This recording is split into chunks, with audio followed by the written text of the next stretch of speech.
28 साल का जवान बेटा अचानक चला जाए तो पीड़ादायक है। जहां हम उन्हें कभी देख नहीं सकते थे, उन मंचों पर उसकी शहादत के कारण, उसके काम के कारण, उसके बलिदान के कारण हमें सम्मान मिल रहा है। ये बहुत बड़ी बात है। 300 होर्डिंग्स लगाए हैं, जबकि मेरे को जानकारी आज ही हुई है।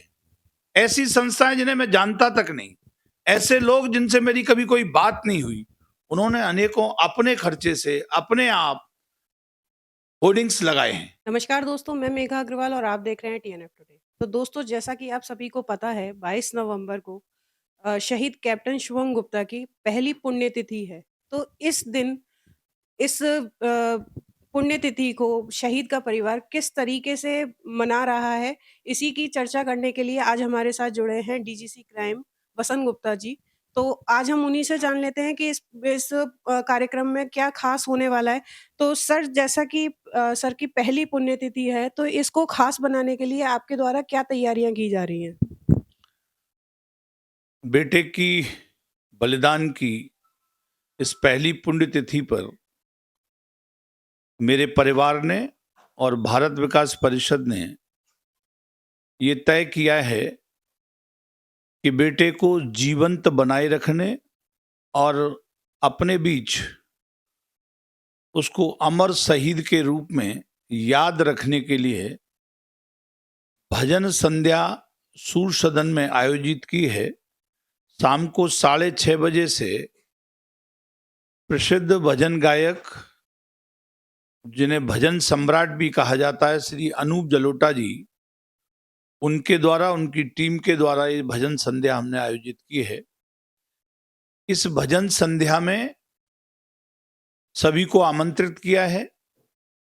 जो भी देश प्रेमी हैं, समाज के प्रमुख लोग हैं, सबसे इसलिए अनुरोध किया गया है कि हम चाहते हैं कि बेटे ने जो शहादत देश के लिए दी है, उसको सब श्रद्धांजलि तो दें ही, साथ ही आने वाली पीढ़ी उससे प्रेरणा ले और हम समाज में एक ऐसा संदेश दे पाएं कि देश पर न्योछावर होने वाले का इसी तरह सब लोग श्रद्धा सुमन अर्पित करते हुए याद करते हैं। सर, जैसे कि आप एक पिता के रूप में शहीद के बलिदान को किस प्रकार देखते हैं? शहीद का बलिदान तो हमें गौरव प्रदान करता है, लेकिन बेटे का जाना हमें कष्ट महसूस कराता है। 28 साल का जवान बेटा अचानक चला जाए तो पीड़ादायक है, लेकिन ऐसा अनूठा, अद्वितीय, यूनिक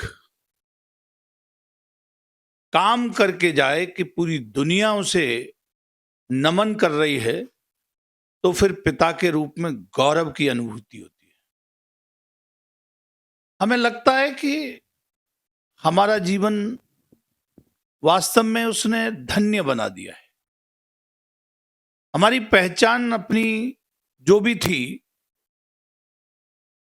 वो सारी समाप्त हो गई है। केवल पहचान है तो मैं कैप्टन शुभम गुप्ता का पिता हूं, ये मेरी पहचान अब बन गई है। हमें बहुत बड़ा कर दिया है। दुनिया के वो मंच जहां हम उन्हें कभी देख नहीं सकते थे, उन मंचों पर उसकी शहादत के कारण, उसके काम के कारण, उसके बलिदान के कारण हमें सम्मान मिल रहा है। ये बहुत बड़ी बात है और इसे हम प्राउड फील करते हैं। सर, जैसे कहा भी जाता है कि आगरा में कई शहीद हुए, लेकिन जिस प्रकार शहीद शुभम गुप्ता के लिए आप लगातार कुछ ना कुछ कार्यक्रम करते रहते हैं, तो इससे आप देशवासियों को क्या संदेश देना चाहते हैं? मैं समाज को और देश के लोगों को केवल इतना कहना चाहता हूं कि हम लगातार शहीद को याद रखने का पूरे वर्ष भर आयोजनों के माध्यम से, इवेंट के माध्यम से कर रहे हैं। उसके पीछे केवल एक ही भाव है कि वो हमारे बीच है। उसने जो शहादत दी है, उसका हम सम्मान तो कर ही रहे हैं, लेकिन समाज के लिए उसे प्रेरणादायक बनाना चाहते हैं, जिसके लिए समाज में उसको जीवंत बनाए रखना जरूरी है। क्योंकि हमारा समाज बड़ा भुलक्कड़ है। बड़ी से बड़ी घटना को, बड़ी से बड़ी आपदा को, चाहे वो कोई भी आप ले लें, उसे एक समय के बाद भूलने की प्रवृत्ति में आ जाता है। हम उसे भुलाना नहीं चाहते, हम उसे याद रखना चाहते हैं। और ये प्रेरणा मुझे मेरे प्रदेश के मुख्यमंत्री आदरणीय योगी आदित्यनाथ जी ने दी है कि हमारे परिवार का आग्रह नहीं था, समाज का आग्रह था। उसी आग्रह को स्वीकार करते हुए उन्होंने कैप्टन शुभम गुप्ता के नाम पर मेट्रो स्टेशन इसलिए बनाया कि वो हर पल हर क्षण शहर के लोगों के बीच उनके मन में रहे और वो जीवित दिखाई दे। उसी का अनुसरण हम कर रहे हैं कि ये किसी भूल की जो प्रवृत्ति है उससे अलग रहकर हम उसे हमेशा अपने बीच में पाएं, उसको समय समय पर याद करें। इसीलिए हमारे परिवार का, समाज का समर्पण है।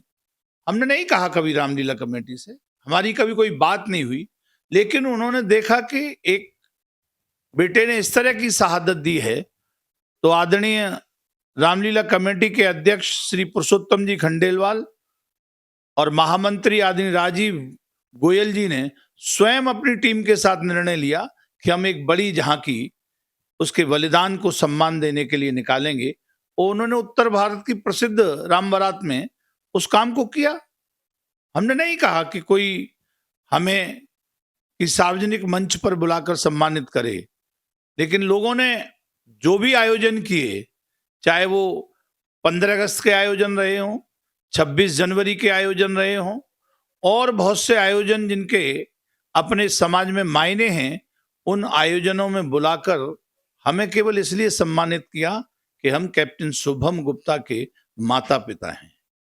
और केवल आगरा में नहीं, गुजरात में, मुंबई में, मोरबी में, राजकोट में, दिल्ली में, इवन ऐसे शहर जिसे हम जानते नहीं, जबलपुर में हमें बुलाकर के उन्होंने सम्मानित किया और तमाम प्रकार के सहयोग भी प्रदान किए, जिनकी हमें आवश्यकता भी नहीं थी, हमारी कोई रिक्वायरमेंट भी नहीं थी, लेकिन उन्होंने केवल शहादत को और उस काम को जो उसने अपने जीवन की इतनी अल्प आयु में किया, सर्वोच्च बलिदान दिया, उसका सम्मान समाज ने किया है। जब समाज इतना सम्मान प्रदान कर रहा है, तो मैं और भी शहीद परिवारों से ये कहना चाहूंगा कि शहीद होने पर परिजनों को कष्ट तो होता है, लेकिन शहीद होने के बाद जो भी आर्थिक सहयोग लेने के लिए हमें कोई काम करने की बजाय उस शहीद को अपने बीच में, समाज के बीच में जीवंत रखने और आने वाली पीढ़ी के लिए प्रेरणादायक बनाने के लिए उसे हमेशा अपने बीच में मौजूद रखें। और वो तभी संभव है जब हम समय समय पर उन्हें याद करें, समय समय पर उनके लिए आयोजन करें। आज पूरे शहर में भारत विकास परिषद सहित अनेक संस्थाओं ने 300 होर्डिंग्स लगाए हैं, जबकि मेरे को जानकारी आज ही हुई है। ऐसी संस्थाएं जिन्हें मैं जानता तक नहीं, ऐसे लोग जिनसे मेरी कभी कोई बात नहीं हुई, उन्होंने अनेकों अपने खर्चे से अपने आप होर्डिंग्स लगाए हैं, केवल शहीद के इस कार्यक्रम में आने के लिए, सबको निमंत्रित करने के लिए, सबको अनुरोध करने के लिए कि हम शहीद को भूले नहीं हैं, शहादत को भूले नहीं हैं, शहादत का हर समय सम्मान करेंगे। 1 वर्ष बीत गया, समय का पता नहीं चला, लेकिन आज भी हम उसे अपने बेटे के रूप में अपने बीच में, समाज के बीच में बनाए रखने के लिए ऐसे आयोजन कर रहे हैं। और इन आयोजनों में समाज पूरा सहयोग कर रहा है, उसके लिए मैं समाज का भी बहुत बहुत आभार व्यक्त